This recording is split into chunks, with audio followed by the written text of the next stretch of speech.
So I'm Dan Smith. Thanks for being on today.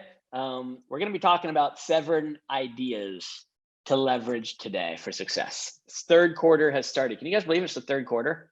Like, we're in the second half of the ball game. We're in the third quarter. This is like crunch time, right? We really got to start to make some moves right now before the fourth quarter gets away from us.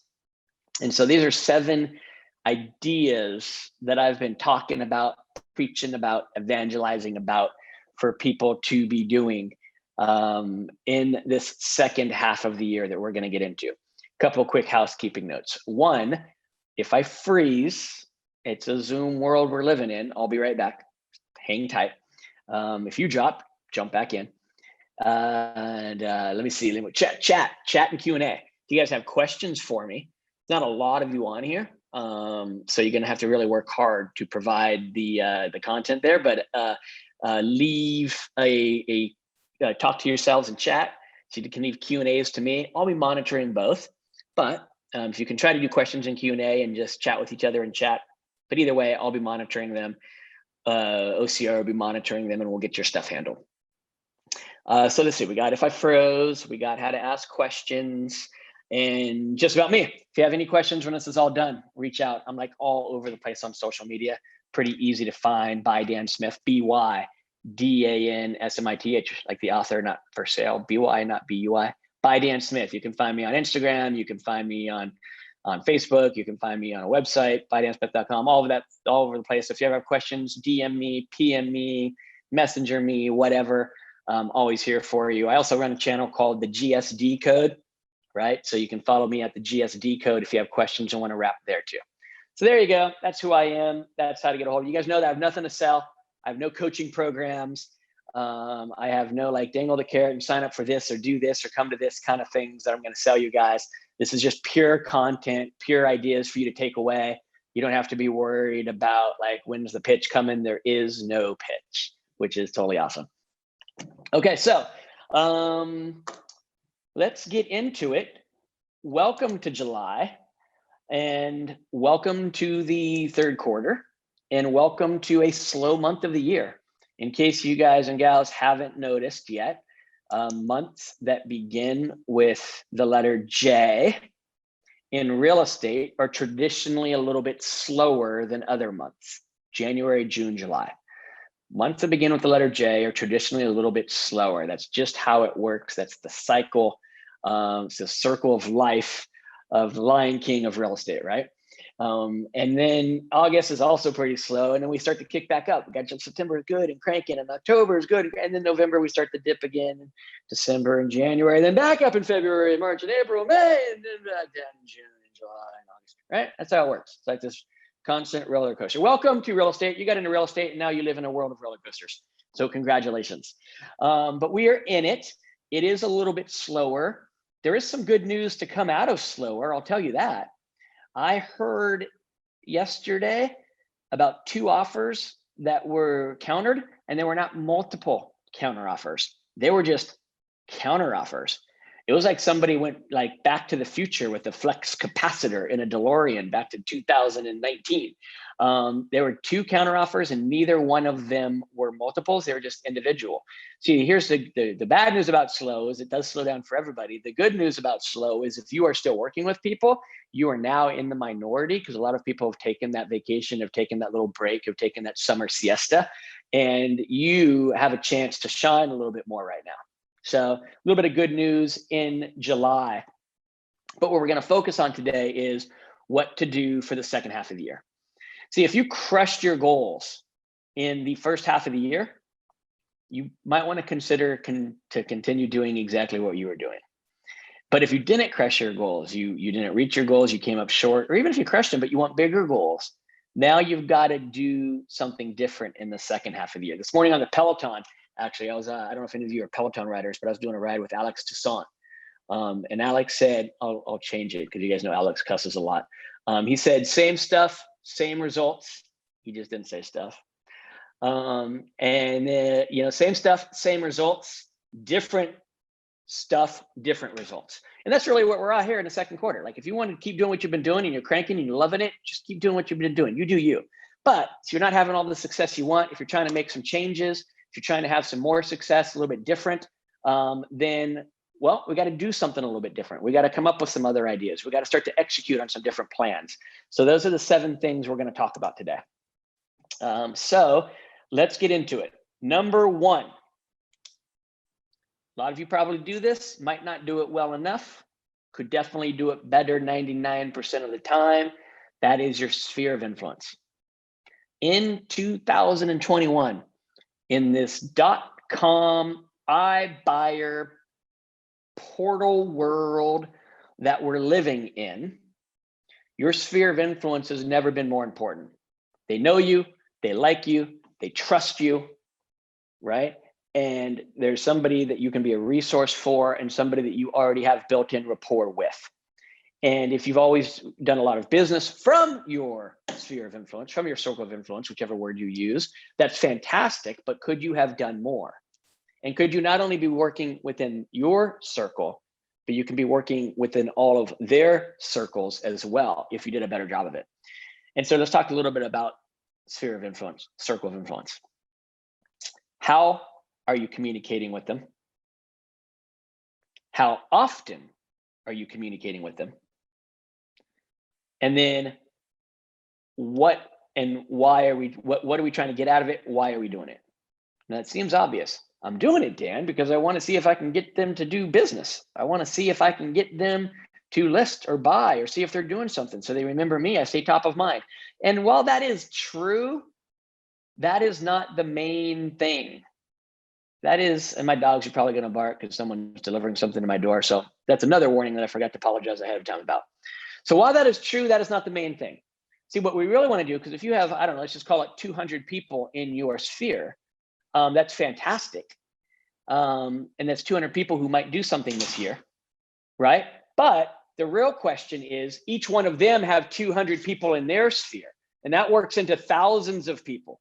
So by you staying in front of them, you don't need to be writing them, staying on them, asking them, when do you plan on doing something? Can I be helping you with something? Do you need anything from me? Because I gotta tell you guys, that's just annoying as shit, right? Like, you don't want to do that. That doesn't feel good. Like maybe once a year, but you want to always be on them, right? But if you're always just talking to them and in front of them and being a normal person, like you're treating them, check this out. You're treating them as a human. You're treating them as a friend, not as a lead. And if you're doing that with them, now you have the ability to maybe not worry about that 200 so much. They'll probably just come to you, right? Because that's who you are. You're a super cool person. They like you. They'll probably come to you. But there's only a couple of the 200 who are going to do something each year. But what about the other, I think it's like 4,000 if you break those numbers up? What about all those people? What if you could grab a piece of all of those pies? It's a lot of pieces of pies, right? So what about that? So by always being in front of them, not pitching them about real estate itself, being present, being a DNA in their lives, being a part of the DNA of their lives, maybe we can get into that other group of them. So that's really the why you're doing it. Not for them specifically. They already know you, love you, like you, trust you, will work with you. But them being your evangelist, telling all those other people, that's something we probably want to be giving some thought to, working towards. All right, so what is the cadence then? I think the cadence is once a week. Really, when you think about it, once a week is a pretty sweet number. And I hear like Alexa in the background of my house yelling at me right now. I don't even know what I said to turn Alexa on. But what's the cadence? I think once a week. Because think about this. If you send an email twice a month, that's 24 times. Like once a week is 52, right? And then you guys and gals know that you're going to fall off the wagon just a little bit here and there. You're going to 1 week not be able to reach out to them. Something's going to come up. Probably not going to do it during Christmas week. Probably not going to do it during Thanksgiving week. Probably not going to do it during your birthday week. Probably not going to, stuff like that. So just shoot for once a week. Know that you'll come up a little short. You'll probably end up at like 45-ish, 40 to 48-ish when it really comes down to it. Get some vacations. You're not going to take a break from your vacation and reach out to everybody. But if you email them twice a month, once every other week, well, there's, depending on how you look at it, once every other week to twice a month, that's between 24 and 26 touches. If you sent them a text message once every other month, there's another 6. That puts you to 30. If you called them once a quarter, that puts you to 30. If you send them snail mail, happy holidays card, that kind of thing, that puts you at 35, 36, right? It becomes really easy, really fast to get those numbers up there, that you're doing it pretty much on a once a week cadence. And so that would be the cadence for staying in front of them. Your emails might be real estate related, but it's not your text messages. It's not your phone calls. Those things, you're just being you. You're just talking to them, being friendly, having a conversation. Hey, what's going on? Did you catch that Dodger score last night? Hey, man, did you make it to the fireworks? Plan on going down to the Doheny Festival? Whatever. Right? You're just being a person with them. You leave the email and the cold contacts to real estate content. You leave the I sent a text, I made a phone call, to you just being a real person. So that's the cadence because of the why. And then let's talk about all the different ways you can reach out to people, just so you can build this list out. Because some of you might still be struggling with like 48, Dan, that's a lot. And it is a lot, but it's not a lot. When you think about all the ways you can communicate via phone call and via mail. Those are ways that we had back in like the 70s. And then you can also communicate via email, right? Now you're into the 90s. And then you can communicate via text. Welcome to the 2000s and even today. What about video emails on occasion, not just written emails? What about video texts on occasion, not just written texts? Ooh, start to get some more options there, right? Then you can DM them, PM them, messenger them if they're Facebook people, Instagram direct message them if they're Instagram people, both if they're both. Not all the time, once every other month or something. And again, personal, not real estate. That really starts to add up too, right? So you add all those things together, like, wow, there really are a lot of ways for me to stay in touch with people. Not to mention the most unobtrusive way. You don't even send them anything unique. You make sure you're following them on social media and you engage them on their posts. Don't worry about them engaging you on your really boring.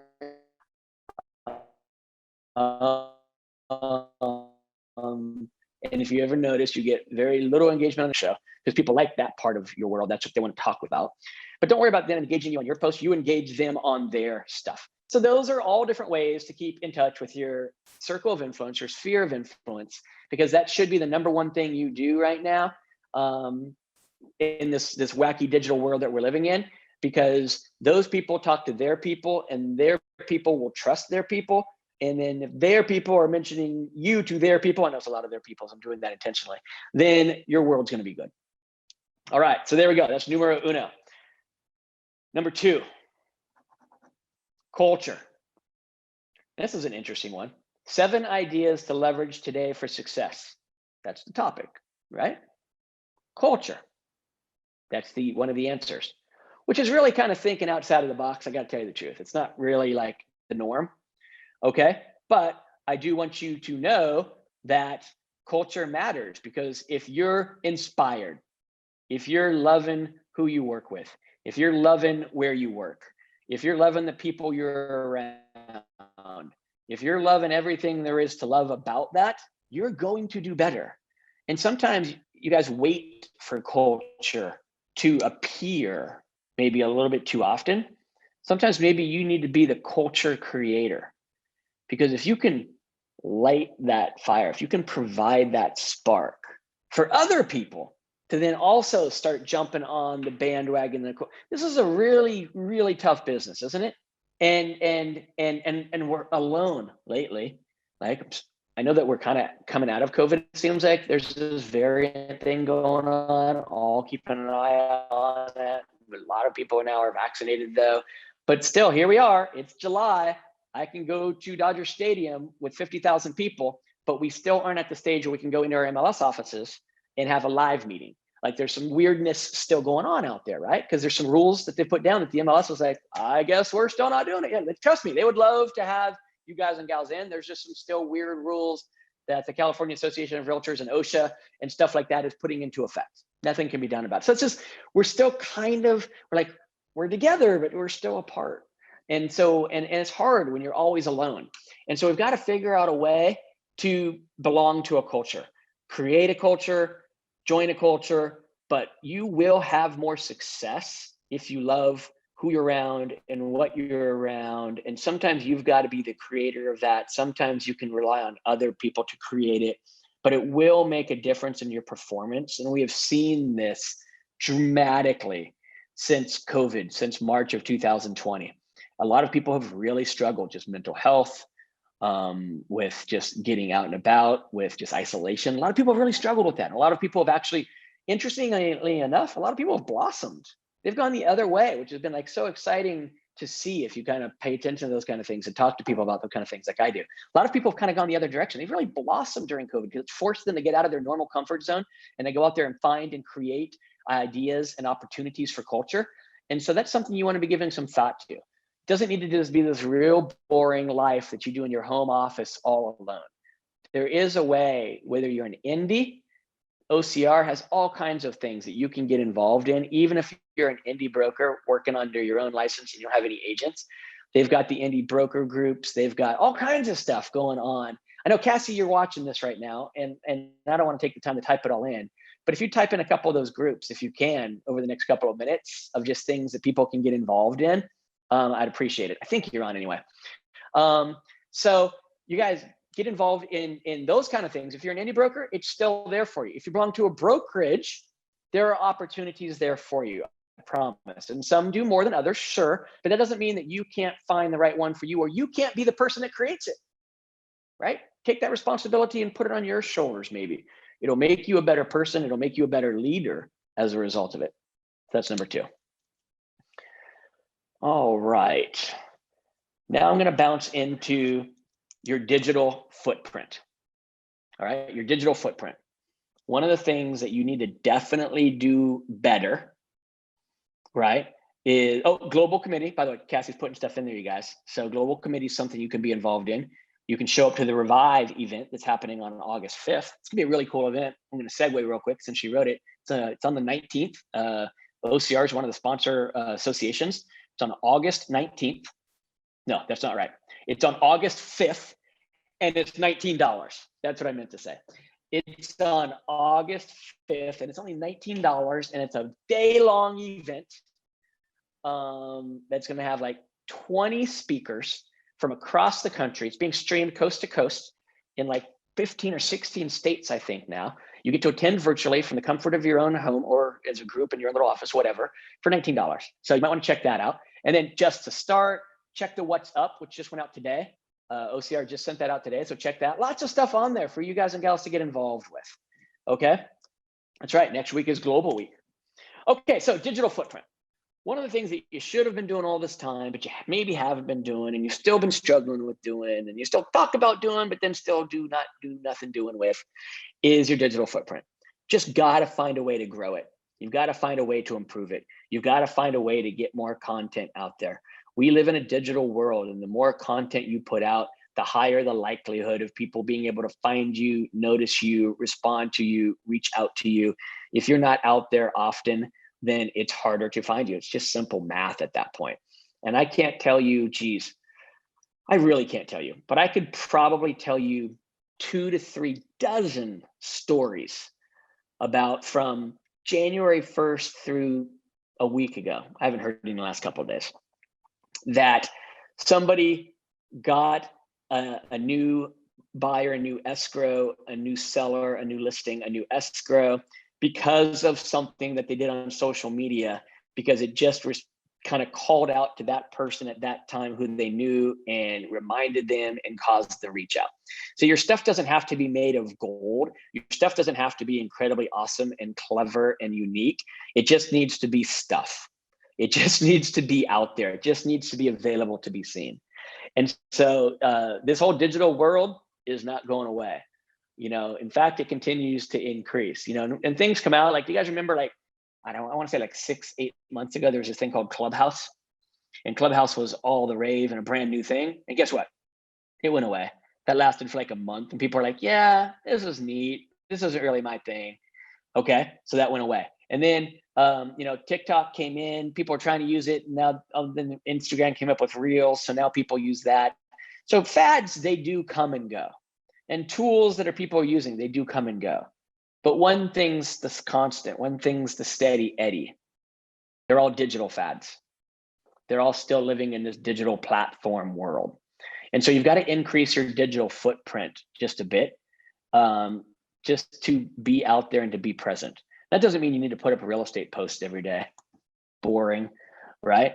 You want to put up a conglomeration of real estate posts personal posts, community posts, event posts, recognizing people in the community, right? But if you really, and it's not that hard. I know you say it's hard, but it's only hard because you don't want to do it.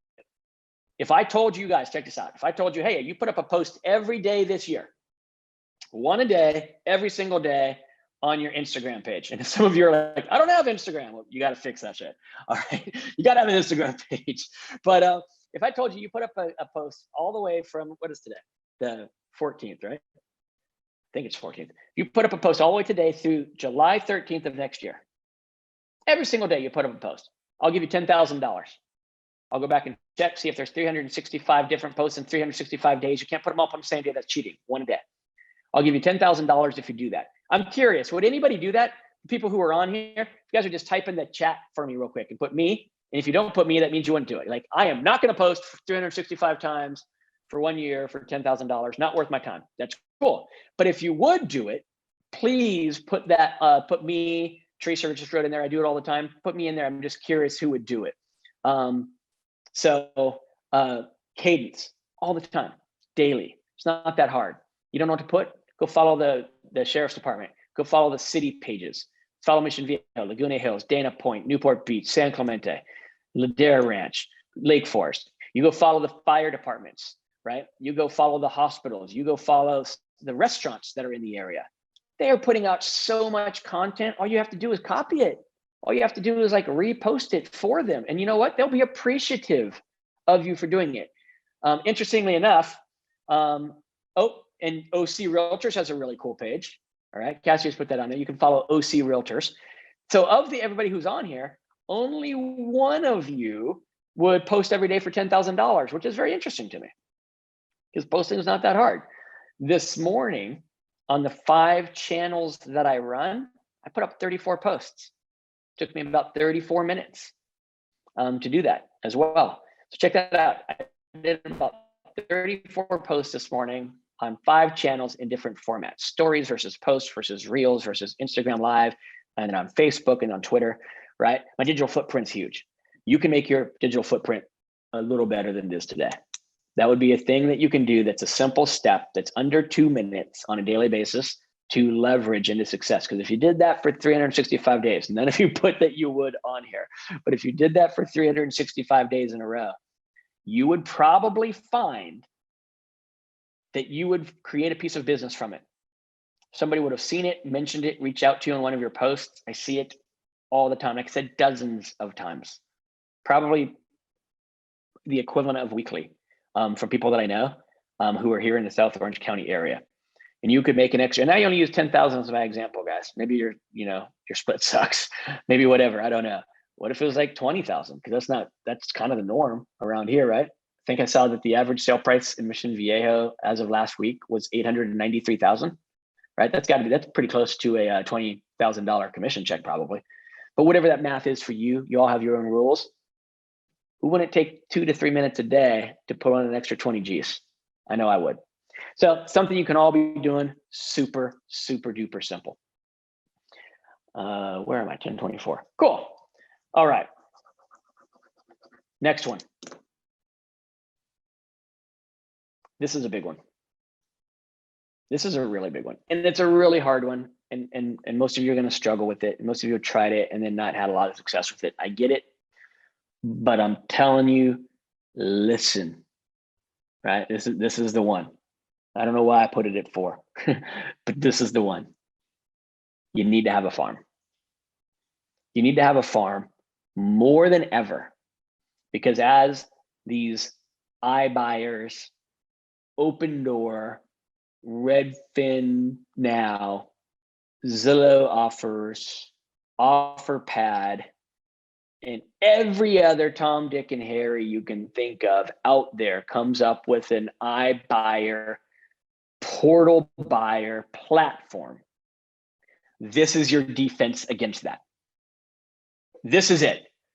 This is your defense against that.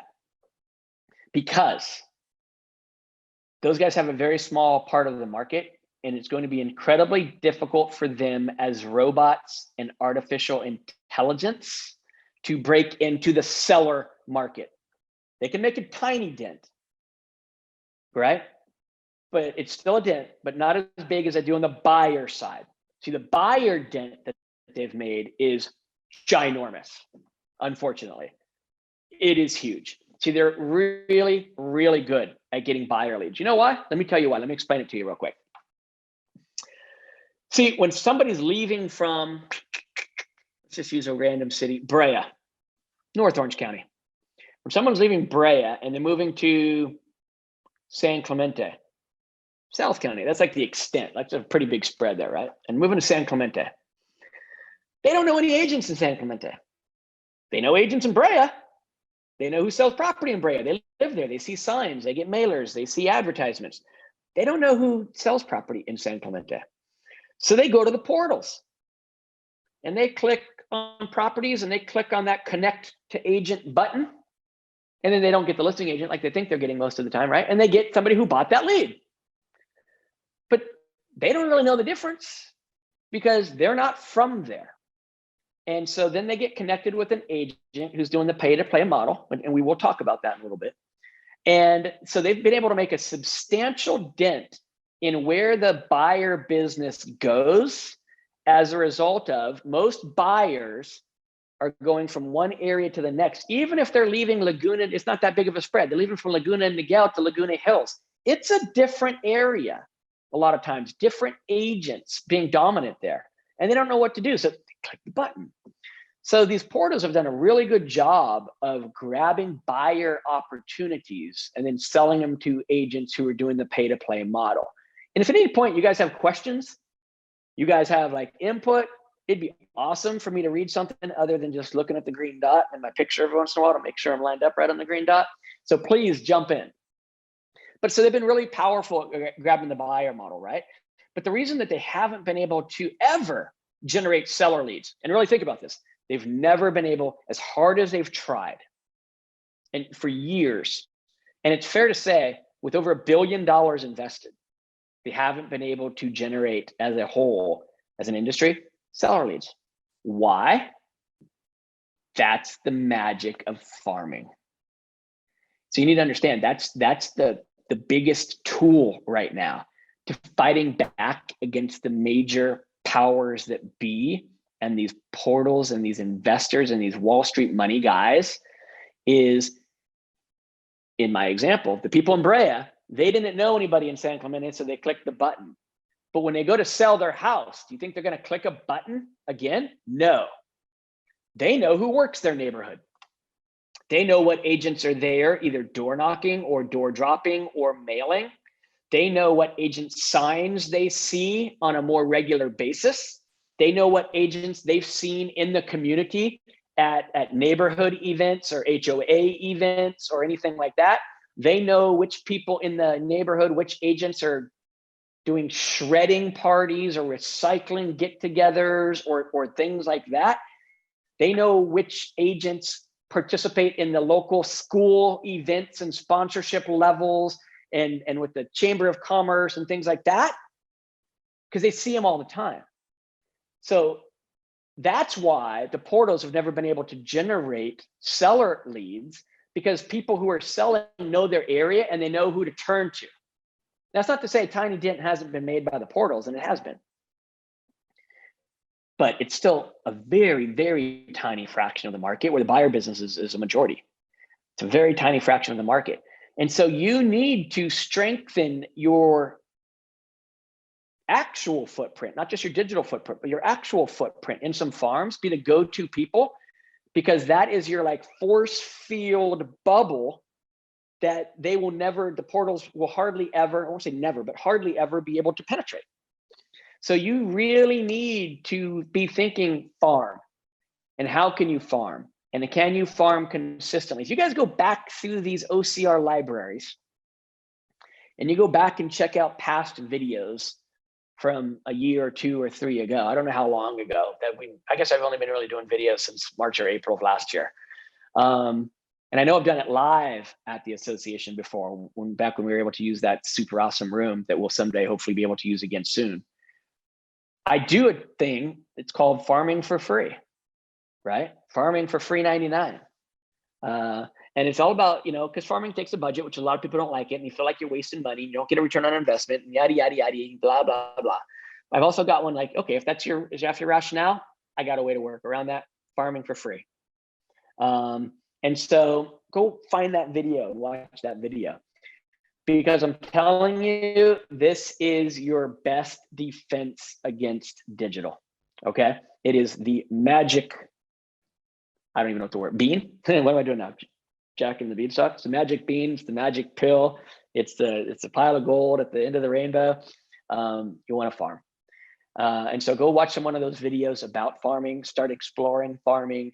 It is an absolutely amazing tool. And by the way, it's your retirement plan, right? Because once your farm really starts to get traction and starts to turn over, and you start to get the come list me calls, and you start to know that you can depend on so many pieces of business out of your farm, and you know what your schedule looks like because of the farm, that's like your annuity plan for when you're ready to get out of this business and still have a little bit of cash flow coming in. So let's do, I think so. Yeah, I meant to ask you about that, Cassie. That would be it's just to me actually though. So yes, I will keep that as an idea. We might be talking about doing another farming class here real soon, guys and gals. So Cassie, when we're done here today, reach out to me, send me an email, give me a call. We'll talk about doing another farming class, and maybe do it like an interview session with somebody who's dominating a farm, who's been farming for a decade. I'm thinking of a couple of people now who can give you the tips and the tricks and the secrets to farming. That would be awesome, I think, for everybody to listen in on and like be able to like pick bits and pieces from. So that's a conversation we're going to have, everybody, for our September session, which is in September 8th. So stay tuned. Okay, so farming is your best defense against the portals. It's also, like I said, I want to talk about that real quick again. It is your annuity plan, because you don't just turn a farm overnight. It's not like, oh, I started farming today and I have a listing tomorrow. But there are some people who have been farming for a while, and they will continue to bring six-figure incomes out of their farms once they've completely stepped away from the business for probably 3 to 5 years. They literally will be doing nothing else in real estate, right? They walk their dogs, they go to the beach. Hopefully this isn't your current plan. If you're an actual functioning, working real estate agent, they walk their dogs, they go to the beach, they read, they play with the grandkids, they surf, they eat out, they hang out, and it might be a whole week of that going on, maybe even 10 days of that going on, and then they get a call from their farm. They go out there and list a property. They sell the property in approximately 22.5 seconds in today's market. And then sometime between 17 and 32 days later, they pick up $20,000 or $25,000 to put into their account. That is their monthly retirement check. I don't know what kind of retirement plan you guys got, but that's a pretty good one. And then they walk the dog, and they go to dinner, and they go surfing, and they go on vacation to Mexico, and they do some other stuff. And then you get another phone call, another come list me, month and a half later. They do 6 to 12 transactions out of their farm in a year. They do nothing else. They don't work with buyers. They refer the buyers out. They pick up a referral, 25% of the buyers who call on their houses. Like, oh yeah, I want to see the home. I don't have you guys get that, right? If you do have a listing, people are reaching out to you all day long right now. I'm not working with an agent, right? You refer that out to somebody else. You pick up 25% of that check, boom, retirement income. You sell that listing itself, boom, retirement income. In between, you just have fun, hang out. All you got to do is maintain your mail cadence, just stay in front of them. But all they're doing, I can give you like 10 people right now who are doing this plan. All they're doing is picking up $100,000 to $150,000 a year on a couple come list me's, referring the buyers out, and they're living the life of their dreams. They're living their best life right now because they're able to build a dominant farm while they were actually in production. That does not sound like a bad plan, does it, everybody? Like, that's a plan that you should all aspire to achieve. That is the plan of greatness. Think about that. Like, wow, that would completely fund my retirement. If I could pull in an extra, like on average, $12,000 a month coming in without really having to do that much work, that would fund my retirement. So think about that. That's the other, so 2 reasons for a farm. 1, the now against the portals, and 2, it's your retirement, your annuity plan. Okay, dokie. So I'm running a little bit ahead of schedule, just so you know, because usually when we build these sessions in, we build them in with the anticipation of having questions. And when I do stuff in real life, it's really easy to have questions because I just pick on audience members because I can see them. Right now, I can come over here and I can see this list of names, but I can't really see what you guys are doing. And I can't really like pick on you for interaction. So we're running a little bit ahead of schedule. gonna work on a solution for that here as we speak. But if you guys have something again that you want to chime in, talk about, ask about up until this point, please put it in Q&A. Please put it in chat. This is your opportunity. There's only a couple of you here watching this live. Most people are going to be doing the recording or watching it later. So if you guys would, and I see the list. I see the list of it. You're like, I can actually see who's on, just so you guys know, right? I can see who's on. If you would please just throw out some ideas. I will, and then there's an idea that just came to me in a private text. So I will send that one out in just, I will talk about that in a second. And if you guys just want to talk about some other stuff as I'm going through, please chime in. Makes it more fun when we're interacting with each other. Remember, you get out of this thing what you put into this thing. The more questions you ask, the more answers you'll get. The more knowledge you inquire about, the more knowledge that will flow to you. You get out of it what you put into it. So please, by all means, interact, ask questions, jump in, chime in, solve my pain. I got another one that just came up too. So cool, I'm gonna keep going through my list. And as I get through the 7, but that'll give me a couple of other things to talk about. Awesome, that's a good one too. Oh, you guys just throwing some stuff in there, I like it. That'll give me some other stuff to talk about. Otherwise, I just didn't have that much to say. I didn't come within 90 minutes of me talking nonstop. Especially I talk fast. Maybe if I talk slower, I can drag it out, but I'm a fast talker. All right. So let me keep going through them. Teresa, Suniti, Cassie, I see some questions coming. Awesome, I love it, thank you. Okay, so number 5 to stay alive, writing better offers. Now, you heard the good news. I heard that there were a couple of times in this past week that there were counters only and not multiples. And I also heard lots in the last 2 weeks that there were far less multiples than normal. So there's a story on Zillow right now. Here's a hot tip for everybody. If you go to Zillow, I know you all hate Zillow, but they do give you some cool stuff for free. If you go to Zillow and you go to the very bottom where it says research, and there's little words across the bottom, one of them says research. And if you click on that tab, it's all kinds of data, stats, and reports that Zillow's putting out there. And one of the stories that they've put out there in stats is about that the number of multiple offers has gone down substantially in the last 4 weeks. Good story to read, good information to have, I think. But it's going to pick up again. It's July, August, September. It's going to be nutty, right? There are forecasters right now predicting this market remains nutty all the way till 2027, 2028. Just so you're aware of that. 2027, 2028. That is a long time for this market to stay nutty, but it could happen. And there's all kinds of crazy reasons to forecasting as to why. So it'll probably be a good article for you to go and use and read. All right, so writing better offers.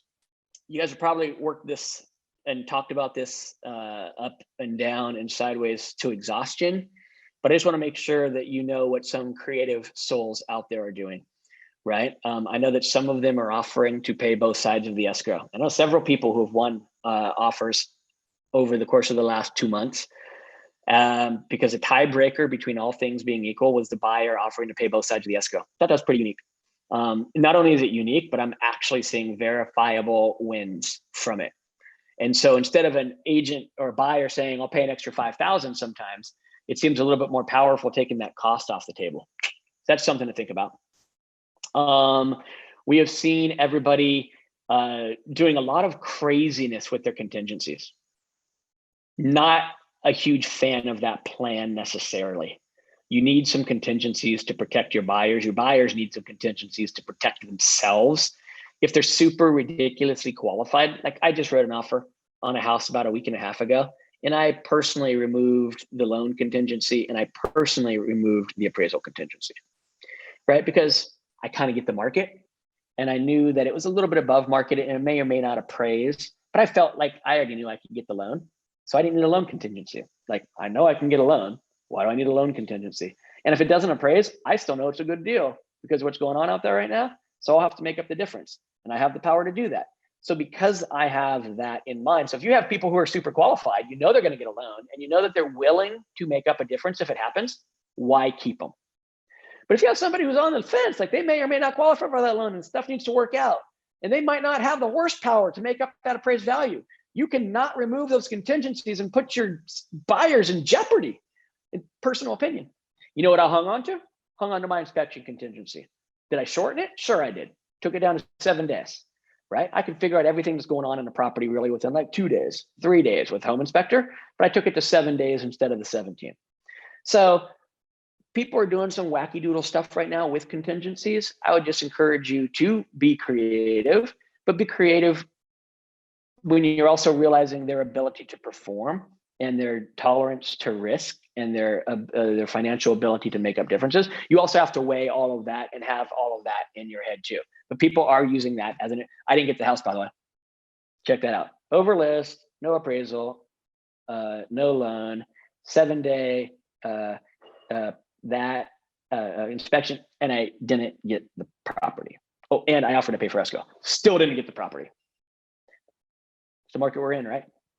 So these are just little tips and tricks, but you got to figure out how to write better offers.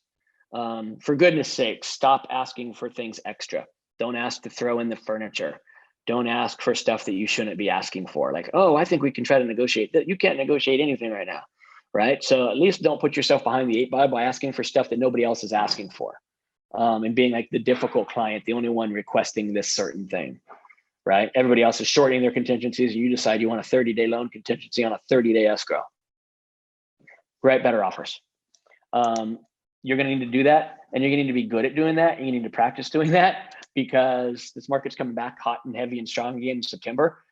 It's already sort of pretty darn hot now, just not as hot, but it's coming back like full blaze. Somebody just threw a new log on the fire in September, October, and this fire might keep burning through 2027, 28. You got to get good at writing better offers. Think about that. All right. Number 6, one of my favorite things to talk about, events. COVID has run most of its course as of today. We've got the Delta variant, cases are up a little bit, but a lot of us have either been vaccinated, and especially know people have been vaccinated, and we're going back to living life like we used to be able to live life 90% of the way. I don't know if anybody here was there. Anybody here chime in, put me if you were there. Anybody go see Kool and the Gang this past weekend at Lake Mission Viejo during their first concert since 2019?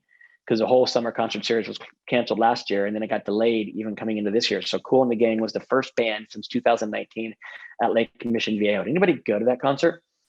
If you did, you would have thought, Kool and the Gang, that should probably be an okay draw. Because there's some ones that they get huge draws on, there's some ones that they get okay draws on, and there's some ones that they get small draws on. I'm pretty much convinced that the act could have been Dan Smith and his mighty band of merry realtors that no one's ever heard of, and there would have still been madhouse, sold out, packed, because that's what it was. It was crazy, the amount of traffic that was at that concert last Saturday at Lake Mission Viejo. And was it because Kool and the Gang is all that in a box of whatever, crackers, cookies, whatever? No, they were okay. They were good. It was fun. Celebrate good times, right? We had a good time, but come on, man, it's Kool and the Gang. It wasn't like that cool. Get it? Cool. But man, it was packed. Like I don't know what the numbers were, but I probably haven't seen that many people there since the B-52s were there, and that concert had 18,000 people. 18,000 people showing up to see Kool and the Gang. Are you kidding me right now? You know why they were there? Not because Kool and the Gang and Celebration is all that good. They were showing up because they could go, because there was a concert outside, because it was an event to attend. It was back to the old ways. It was normal. It was fun. It was finally here. That's why they were all there. That's why we were there. So excited to be back doing something. So as an agent, one of the things that I would be leveraging is events. I would be figuring out how to put events on nonstop.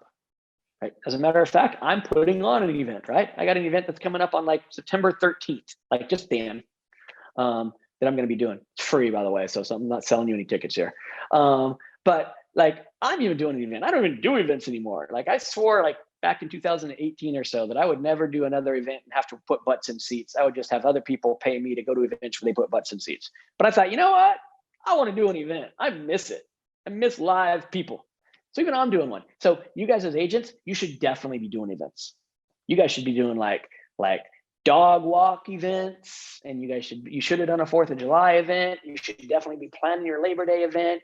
You should be doing like pool party events. You should be doing like getting ready for costume party events for Halloween and best dressing contests for Thanksgiving. And you should be getting ready to do all kinds of events to benefit charities like Toys for Tots and food banks and stuff like that in the fall. Right in the summer here, you could be doing like either back to school events. It's a great idea that someone just shared with me on the chat. Back to school events could be going. Like there's so many things that you could be doing for your circle, your sphere, your neighborhoods, your farms. Like I would be living on events right now if I was an agent trying to get traction. Because unlike a mailer, unlike a social media post, unlike a commercial, unlike any of that kind of stuff, it's FaceTime. You're there, face to face, real life stuff, right? Getting to talk to them in person, getting them to thank you. They're thanking you out loud in person. Thank you for putting this on. Thank you for doing this. We've missed it so much. Thank you for sponsoring this event, hosting this event, organizing this event. I would be doing every event you guys can think of moving forward. And I wouldn't lay off. I wouldn't lay off all through 2022. I'll tell you that. Like I would at least plan on doing it for the next 18 months. After that, I don't know. We think about it. We figure out what's going on with it, right? I've got this crazy dinging coming up. I don't know what it is. So I would definitely be. Oh, I hear this wacky doodle dinging, guys. And sorry, I just don't know what it is. And I don't even know where it's coming from out of my house. But it's awesome because it's annoying me. I'd be doing events nonstop. I would be doing events till the cows come home. Okay. And if you need help with events and you need a creative event to come up with, send me a DM. Like I'll just like throw some other ideas out with you once you tell me your little story, where you work, what you do. But events nonstop, everybody. Like there's a lot of things you could be doing. And some of them cost a little bit of money, but some of them can be ridiculously inexpensive. It's the thought that counts. It's the getting people together. It's providing that organization spark plug of culture again, right? The events don't, the culture is a lot of who you work with, but you can also be that spark plug to prevent a culture of friendship, of neighborhood, of togetherness for people that if I were a real estate agent right now today, I would definitely be on. I would definitely be pushing. I would definitely be giving some thought to. So that is something that I would suggest you guys really start to consider and to start to put into place. Talk to your local elementary schools, talk to the PTAs, talk to the Chamber of Commerce, talk to the charitable organizations, like really make it a point to start thinking nonstop, what kind of event could I be hosting that people would enjoy going to and be appreciative of? Okay. All right. So, events. Number 7, buying leads. I told you it was coming. And then that's my number 7. And then I'm going to get into all these different questions I've got in chat and in Q&A. So if you guys have any, add it to it. Please put it on there. Writing a note, somebody just sent me right here. Buying leads. That's a really sore subject for a lot of people, right? And there's a whole philosophy about I shouldn't have to buy the leads on my own listings. I shouldn't have to buy leads at all. The lead portals are taking the leads from me. But I'll tell you what, guys and gals, that can of worms is not that those worms are not going back in a can. That's what I meant to say. That is never going away. It is now a fundamental part of the business. So you've got to figure out, are you going to buy them? Are you going to invest in your business in that way? Because it is a tried and true method now. There is some success, a lot of success that comes as a result of it. For some of you, you might have the horsepower to do it. For some of you, you might not. For some of you, you might have the horsepower to like pick that budget up and then reap the benefits of it. For others, you might not have that horsepower. You might need to find somebody who can help you provide that horsepower. But buying leads is now something that everybody needs to probably be giving some consideration to if you have high and lofty goals. If you don't have high and lofty goals, you probably can get away without it. But if you have high and lofty goals, it is a major component to your business model that you're going to need to have, that you need to give some thought to. Because really, think about it. As real estate agents, as opposed to other businesses, how are you reinvesting back into your business, right? How are you reinvesting some of your income back to creating more business? As real estate agents, a lot of times we tend not to do that. We tend to get our commission checks, put them in the bank and spend it, and then wait till our next commission check, put it in the bank and spend it. We don't really take a piece of every transaction. Most of the time, doing it, you're awesome. Most of us don't take a piece of every transaction and then figure out, how can I reinvest $20,000 commission, $2,000, just pretend 10%, which is a fair number for reinvesting into businesses, by the way. Like, that's not too low, too high. It's pretty average, if not on the low side. What are you doing to take that $2,000 and how are you going to put it back into your business to help build your business, to help build more leads, to help get more listings, to help get more buyers, to help get more escrows? And you do another deal, what do you take? And it's another $21,000 commission. That $2,100, how are you investing it? You've really got to give some thought to how you are investing in real estate, right? How you are investing in your business, how you are investing in lead portals, in farming, in lead generation. You've got to be investing some of your money back in the lead generation. And that kind of, most of the time, unless you're uber creative, equals buying leads. What are you doing to buy them? Or who do you belong? I mean, some of you might belong to brokerages that provide them, great, whatever. But one way or another, you need to have some leads flowing your way that you didn't have to create necessarily yourself organically with blood, sweat, and tears. You got to put George Washington to work for you. You got to put money to work for you. It takes money to make money, that old adage. So you need to be giving that some thought. Buying leads is real estate 2021 moving forward for sure. You might pay to play on a small basis, but you got to pay to play on some basis. It can't be a none basis if you have high and lofty goals. Okay. So I'm going to get into some of these things that other people ask, but those are the 7 things. I want to go over them real quick again before I start getting into these side notes of people ask specifics about some of these. 1, SOI. Work the heck out of them, stay in front of them, touch them way more often than you do. 2, culture. Find one or create one, but you got to have culture. 3, increase your digital footprint. If you hardly post, post daily. If you already post daily, post twice daily. In whatever you're doing, increase your digital footprint. 4, farm, farm, farm, farm, farm. It's the keys to a successful life when you're done with real estate, and it doesn't hurt spitting out some income now too. Number 5, figure out, get better at, practice, be creative, writing better offers.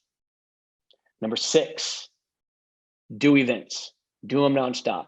Be the event king in your area, the event queen in your area, the event team in your area, but use events to get face-to-face contact, to build rapport, to build trust, to build a sense of appreciation for what you're doing for the community. Events nonstop. Number 7, figure out a way to reinvest in your business. A lot of the times that means buying leads, could mean something else, great, but you have to be reinvesting a portion of your proceeds, of your income, of your revenue back into your business. Figure out what that is. Can you do it? Do you need to be someplace that they help you do it? But you got to reinvest in your business. Any of these 7 things I've talked about. If you have questions, reach out to me, shoot me a text, shoot me a DM, a PM. I'm on Facebook Messenger. I'm on Instagram, by Dan Smith, all over the place. And I respond. Everybody, there's some of you who've probably sent me text on here before, I do respond to every single message I get. And I'll throw some ideas your way. Okay, now with that, I've got all of these other ideas and questions that people chimed in with. So I want to get to those here real quick. One of them is farming for free ideas. Give me some of the farming for free ideas, is what somebody asked. All right, so farming with postcards takes money. You have to print the postcards. You have to, and then if you're mailing them, you have to pay the post person, the US Postal Service, be it a stamp or for them being on an EDDM route. One way or another, someone's getting paid, or you then pay somebody with a backpack to go out and drop these pieces on doorsteps, at doors, under fences, whatever. All of those pieces take money. A lot of you are in firms, brokerages that printing is either included, free, or doesn't cost much.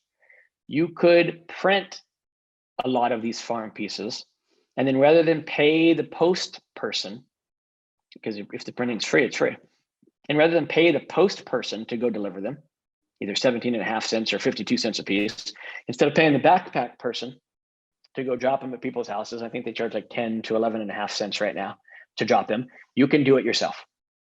So the printing was relatively free. And if you use a cool tool like Breakthrough Broker, breakthroughbroker.com, that's a free tool for art.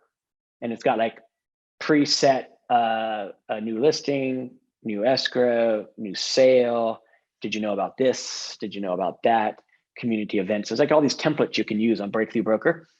So you can create good looking art and print it for pretty much free. And then you don't pay somebody else to take it out there.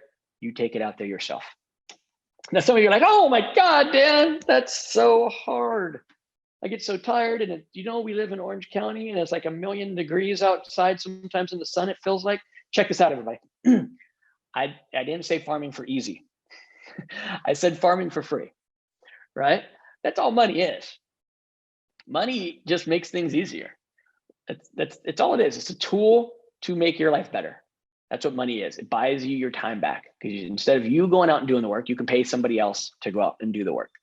But that doesn't work in the farming for free world, because now, well, there's no money to pay. So you got to go do the work.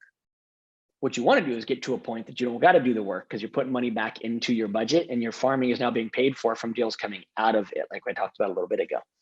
So that'd be one way you can farm for free. You can be out there leaving your pieces, not through the mail and not paying somebody to drop them, but dropping them yourselves. Not easy. I didn't say it's going to be easy, but it will work. You can abandon the drop pieces entirely and just go knock on doors. Now, I know a lot of you guys, if I were to bring up cold calling, which I'm not going to do, would be like, oh, I hate cold calling. I'm no good on the phones. The phones suck. I'm a people person. I'm better belly to belly, face to face. And I agree with you. I've heard some of you on the phones, not you all on this call, just in general, right? And wow, you're right. You must be better in person because you're really bad on the phones. That's what I think about people sometimes. So I would agree with that. You are better belly to belly, face to face. You are a people person. You are powerful. I get it. I love it. I agree with it. But if you don't go get in front of people belly to belly, face to face, person to person, then what good is that? See, that's what door knocking is. Door knocking is getting in front of people belly to belly, face to face, person to person. Pain in the ass? Totally.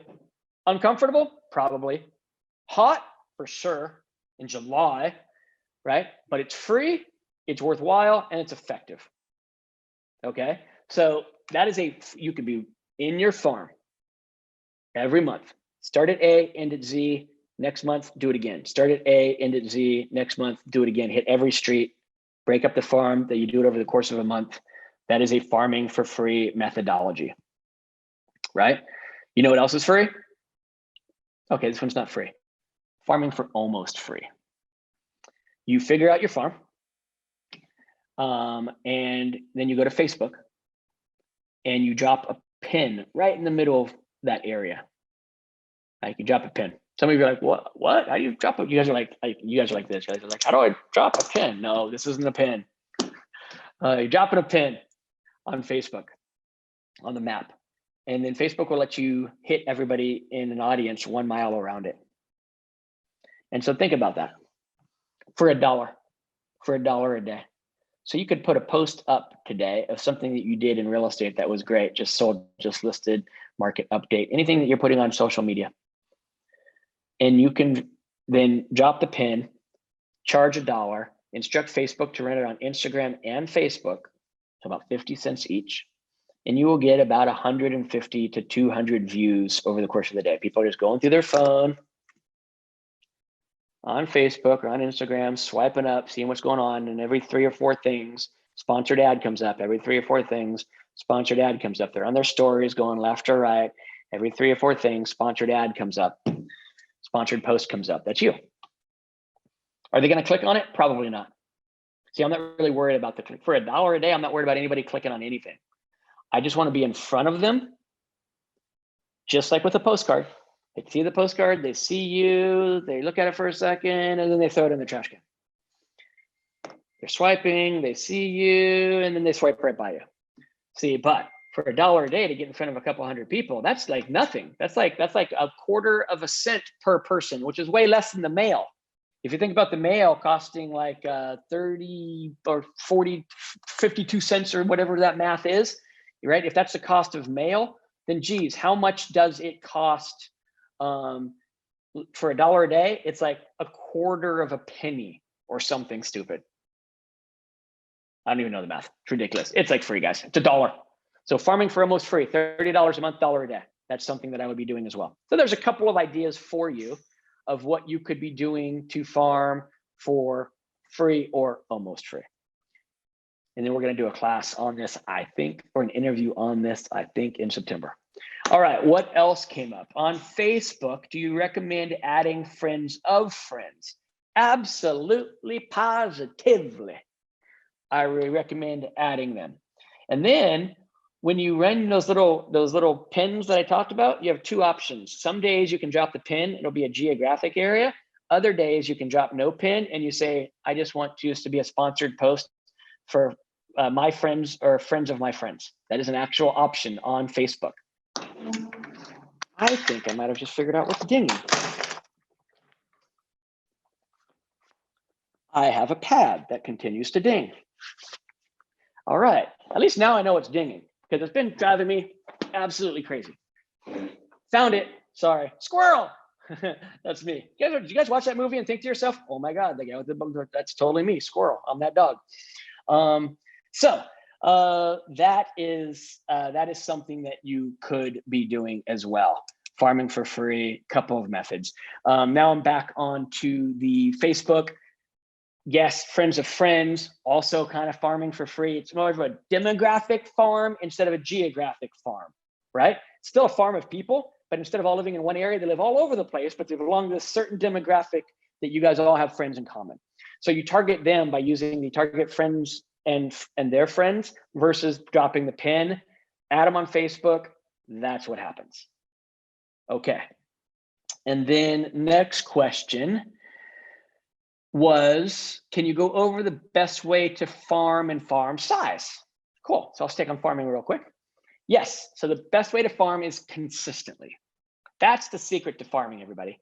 Not to do it every once in a while, not to do it when you get around to it, not to do it when you remember, not to do it when you carve in time. You figure out the plan and you stick with it come hell or high water. No matter what's happening, you plan your vacations around farming because you should lay out your farm and know what you're gonna do on the farm for the whole year. You plan your vacations around those activities. Right? It is that big of a deal.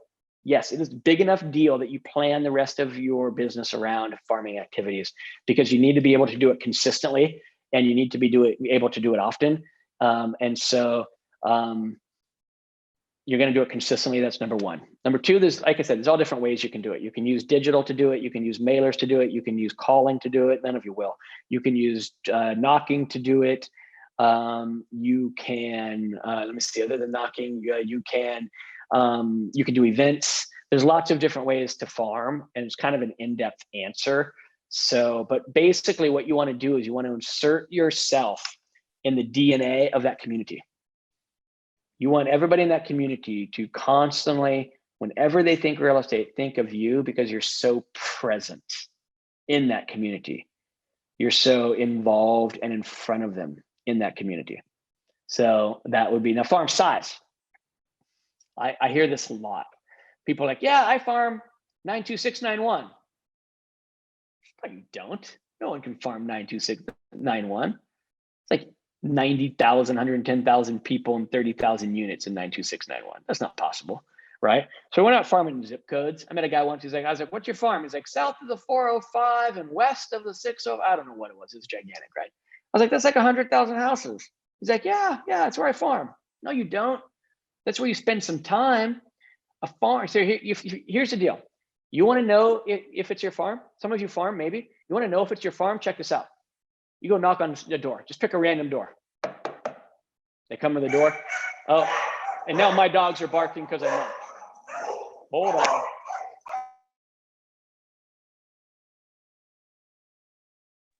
My bad.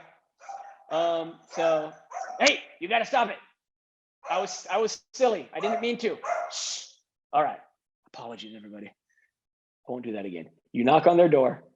That was great. Can we get a blooper reel of that, please? If anybody's, I need to make sure I get this recording because I definitely want to put that up on my Instagram about here's what not to do when you're public speaking with dogs on a Zoom. All right. So you knock on the door, invisible knock. They come to the door and you say, hey, I got a question for you. Just going through the neighborhood talking about real estate. And I was wondering, do you know who I am? And when they can't answer your question, when they're like, no, check it out. They're not in your farm. They're in somebody else's farm. You really know that when you say, can you tell me who one of the top realtors in this neighborhood are? And they give a name that's not yours. Right? It's very depressing. I get it. But that tells you it's not your farm, it's somebody else's farm. You're maybe trying to break into that farm, but you have not established it yet as your farm. It's the most brutal way to test this theory out, but it's the best way to see, are you actually getting traction? So you have got to have a farm that you can handle and do consistently. You can't do a zip code. You can't even do 1,000 homes probably, especially the farming for free. If you're doing the farming for free model, that number is right around 250 because that's a lot of doors to knock. That's a lot of ground to cover on a consistent basis if you're not paying somebody else to cover it for you, right? I know one agent who started with a farm of 53, and then that agent went to like 250, and then the 750, and then the 1,450 over the course of 6 years. Over the course of 6 years, that was the increments: 53 to 250 to 750 to right around 1,500, 1,450. Right? Didn't happen overnight. Didn't start at that number because in the beginning it wasn't mail. It was knocking. It was dropping. And the 250, it was some knocking and dropping, and it switched to mail because some more budgeting and some more success was coming in, so the mail got to be picked up. And then because some more success was happening, mail got to increase to even a bigger number, 750, and then it got to grow to almost 1,500. So if you're going to be doing the farming for free method, you probably need to start around 250. If you're going to be doing the paying the postman method, you're going to work within an EDDM route, which is going to usually be somewhere between 500 and 600. Could be 475, it could be 625, but it's usually has a 500 attached to it. Those are how EDDM routes work. And so people are making fun of me right now in the private chats too about the damn dogs. Use an EDDM farm. That's how big a farm you choose. Whatever that number is, 497, it's a weird number, I get it, but 497 is the EDDM route. That's what I'm going to stick with because I'm utilizing the Postal Service right now. And so that's what they do, 17.5 cents instead of 53 cents on a first class thing. So I'm going to use them to send it out. That's something I would consider using as my farm size. 250 if I'm knocking it thereabouts. Myself, I'm doing the farming for free. EDDM route, which should be somewhere in the 500s if I'm mailing. That's where you start. You can grow from there. You can go smaller. Don't go larger than either of those two numbers to start with. Hopefully that answered your question. If you have more on it that I didn't touch on, let me know. And then the next question was, yes, I would do that at the end. Belinda asked if I can do something at the very end, and I will again, one more time for you. And then I got one here that's tools that you can use for daily success. That's a great idea. Tools that you can use for daily success. So let's talk about tools that I use. I use Canva for posting things because it makes my life super easy. It's a very cool tool. Canva and Breakthrough Broker, two of the most awesome tools for people who don't have like degrees in graphic arts for making art posts, flyers, things like that. Canva and breakthroughbroker.com. Canva is more of an app. Breakthrough Broker is more of a website. Those are tools that I would use. Also, sometimes you guys like, I don't want to post every day. I just want to post once a week and be done with it. Okay, great. Use Facebook Creator. Facebook Creator allows you to put posts on Facebook and Instagram in both the piece itself, the post, or story form. right? So the long vertical ones or the square rectangular ones. And you can schedule as far as you want, actually. So you can do, I sit down on a Sunday, on a Monday, and do 7 days of posts. Monday, I wanted these to go, and Tuesdays, I want these to go, and I want 4 to go this day, and 1 to go this day, and 3 to go this day, whatever. And you can lay the whole thing out, the whole schedule out, where it will post, what it will post, and at what time it will post, the post itself, the hashtags, the whole shebang. That's a pretty cool tool. If you're somebody who doesn't want to do it on a daily basis and all the time, like, hey, I don't mind sitting down and doing it for an hour, but I want to do it for the hour and then be done with this whole social media digital footprint, get off my phone for the week. That would be a very good tool for you to use as well. Facebook Creator is what it's called. Let's see. Oh, your CRM. Your CRM is a tool that you can use for daily success. I don't care what CRM you use. You can use Top Producer. You can use Chime, Sync, Sierra.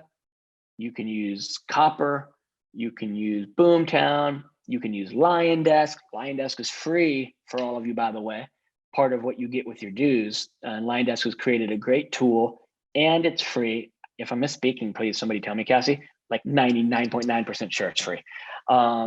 That you can get and utilize LionDesk as being part of OCR. It's an awesome tool, but whatever CRM you use, probably irrelevant for 99.5 of every 100 agents, because only a half of every 100 or 1 every 200 is doing super special advertising campaigns with a super special CRM. The other 199 out of 200 aren't. You guys are using it as a Rolodex, which is better than the old-fashioned Rolodex. If you have an old-fashioned Rolodex, by the way, you got to get rid of it. You got to get a CRM. CRM is probably your most important tool for success. It's what keeps the SOI. It's what keeps the data. It's what keeps the important dates. It's what keeps the flow. LionDesk is free. I just got confirmed. So if you're not using something, jump onto that one. Those guys are awesome. They're really local too, based down in Carlsbad. But whatever you're using, use it. Actually utilize it. Use the tasks, use the systems, use the drip reminders, use the calendar dates for when your clients have birthdays or when they have anniversary dates, when they bought the house from you. Use all of that stuff, right? Use all of that stuff that's available to you in the CRM. Actually begin to use some of it. Use a piece of it. Most of you don't even put the people in your CRMs. You still have like pieces of paper and legal pads with information written down on it. And every once in a while you get around to you putting it into your CRM. So the other tool for success that I would suggest everybody use is definitely start utilizing your CRM better. It's kind of a magical component that we don't do nearly enough with. So start using that. And then what else would I use? Other tools that I would use. I would use the camera on my phone. That little thing right there. I would use that a lot more often. I would send people videos, communicate via video. I would use it for video emails. LionDesk has that built in, by the way. I would use it on my phone for texting instead of just always writing. Hey, how you doing? Being like, hey, it's Dan, check this out. Weird video, right? I just wondering how you're doing. I thought I'd try sending you a video instead of writing you. What's up? People would love to get that shit. Are you kidding me right now? They'd be like, oh, that's so cool. And if you're trying to like differentiate yourself from all the other realtors out there and from all your other friends who are realtors, because you know you got other friends who are real estate agents too, right? You guys all, like every person knows like 5 real estate agents in California. So if you're trying to differentiate yourself from everybody, trying to be different, communicate differently, communicate more effectively, communicate more powerfully, right? Start using some video. So this little thing that you carry around with you all the time, I would consider using that as a tool way more often, the camera part of it. Okay, let me look through the list here. I think, except for one, Belinda, you're still out there. I got you. Don't worry, I'm not going to forget you. With the exception of Belinda and wanting me to go over all the bullet points again, I don't see any other questions here. So let me see, answer live, done. And I'm going to answer Belinda right now, done. So any other questions? This is kind of that moment, everybody. Speak now or forever hold your peace. And then I'm going to go over some calendar events of things coming up too. So I'm going to do the points one more time for everybody so you guys can write them down. I'm going to talk about upcoming things that are going on so you can write that down. And maybe some other questions will come in the meantime, and we'll handle those at the very end of this. All right. Number one, Belinda, your SOI. Work the heck out of them. Stay in front of them. Try to do some kind of content weekly. Mix it up between emails and phone calls and text and video emails and video texts, and talking to them on Facebook Messenger, and talking to them on Instagram DMs, and talking to them on their own posts, and then sending them snail mail. It's a lot of stuff, right? If you break all that kind of stuff up, you're not doing any of it on a real consistent, regular basis. So it doesn't seem like you're like harassing people. So that's number one, SOI. Number two, culture. Make a culture, find a culture, join a culture, create a culture. You've got to find some way to have culture in your world, around you, supporting you, driving you, exciting you. This business is tough. Working alone makes it so much better. Be that spark in somebody else's life. It's a pretty cool thing to be. And you'll feel better for it along the way too. So you don't just have to join, you can create, but you gotta have culture in your world. Number three, digital footprint. Gotta make it bigger. You only post on Facebook, gotta start using Instagram. Only post on Instagram, gotta start using Facebook. Already post on Instagram and Facebook, welcome to Twitter or YouTube. Do it once a week, got to do it once a day. Do it once a day, got to do it twice a day. Like you got it. You only do posts, got to do stories. Only do stories, got to mix in some posts. You got to figure out a way to increase your digital footprint. All right. So that's one thing that you can be doing. That is number three. 4, farm. Pick a farm. Identify the size. Right? Identify how big it is. Identify what you're going to do with it. Do you have a budget? Do you not have a budget? Farming for free, using the postal service, right? What schools go there? What events can I do? How can I do events for free? You got to start getting creative. You got to lay out a plan. You don't lay out a plan for what you're going to do for the farm for the month. You lay out a plan for what you're going to do for the year. In this case, you lay out what you're going to do for this year all the way through the end of this year. And then next month, you can then tackle what are you going to do in 2022. And then come the middle of 2022, you could be planning the 2023. You got to be ahead of the game. It's got to be planned. You got to put thought into it. When's the best time to start a farm? 5 years ago. When's the second best time to start a farm? Today. Don't wait. A year from now, you'll be sorry if you do. Get going on it. Get that farm going. Protect against the portals. Build your retirement plan. That's number 4. Number 5, write better offers. Be more creative. Figure out how to let your buyers know a little bit more firmly, a little bit more authoritatively that they need to write better offers if they keep losing. Right in the beginning, when they're losing, you let them lose. Right? It is what it is. You can't tell them all the bad news in the beginning. But if they're losing offers, they've lost 2, 3, they're starting to get a little frustrated. You got to have that meeting with them about, that come to Jesus, like, hey, here's what we're probably going to have to change. Let me tell you what we should probably give some consideration to making a change. You got to get good at that talk. You got to be good at breaking that down to them, because that's really where success lies for you here for the next maybe 7 to 8 years. So write better offers. That's number 5. Number 6, do events all the time, as many as you can. Events for kids, events for dads, events for moms, events for parents, events for athletes, events in the neighborhood, events in the farm, events for your sphere of influence, events for your sphere of influences. Just figure out how to do events. People want to be out, they want to be about, they want interaction, they want contact. And we've established that you're already a people person, right? You want to be belly to belly, face to face, person to person too. Events are the best way to make it happen. You don't need events with hundreds of people. Do events with 10 people. Events with 10 people are far more valuable than events with hundreds of people, just so you know. Hundreds of people, you get to spend like no time with anybody because you're just moving around and you miss half of them that are there anyway.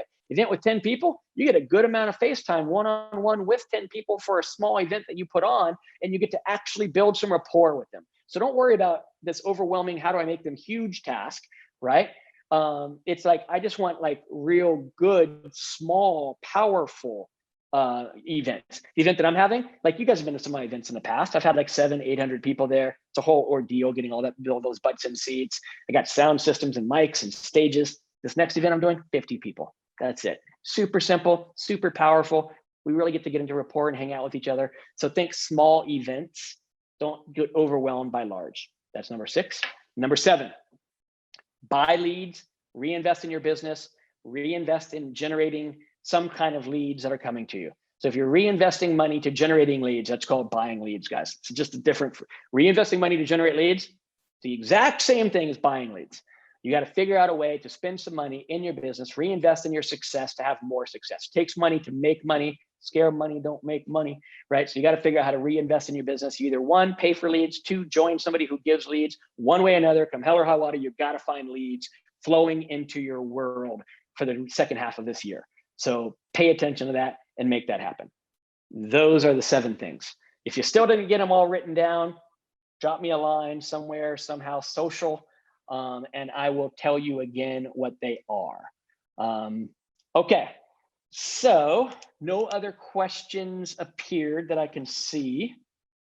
So let me talk to you about the upcoming events, and then we're going to cut you guys loose. Thank you for being here today. Upcoming event next month on 8/11. On 8/11. It's also called August 11th.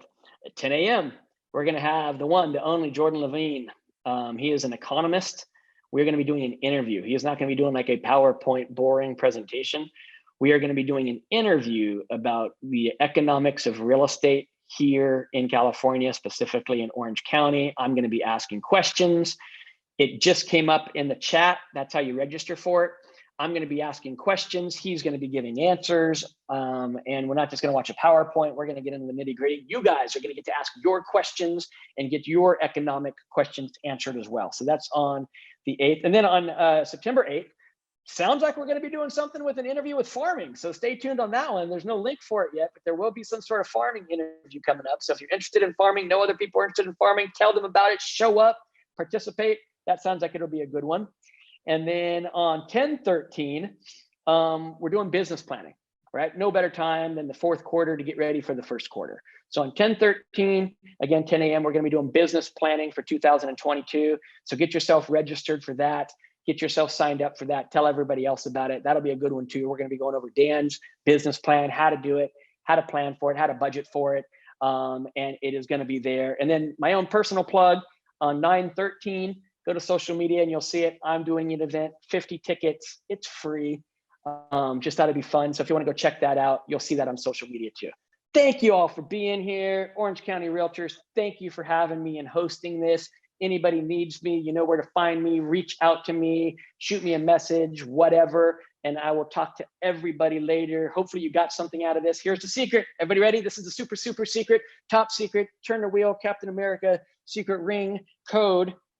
You got to execute on something you learned today, right? Does no good to write all this down, get all these good ideas, think about it, like it, think this is the next move, this is what I'm going to do, and then you don't do anything different, right? Same stuff, same results. Different stuff, different results. Take something you learned today, put it into practice, execute on it. Thank you for being here. I'll see you next month. Bye.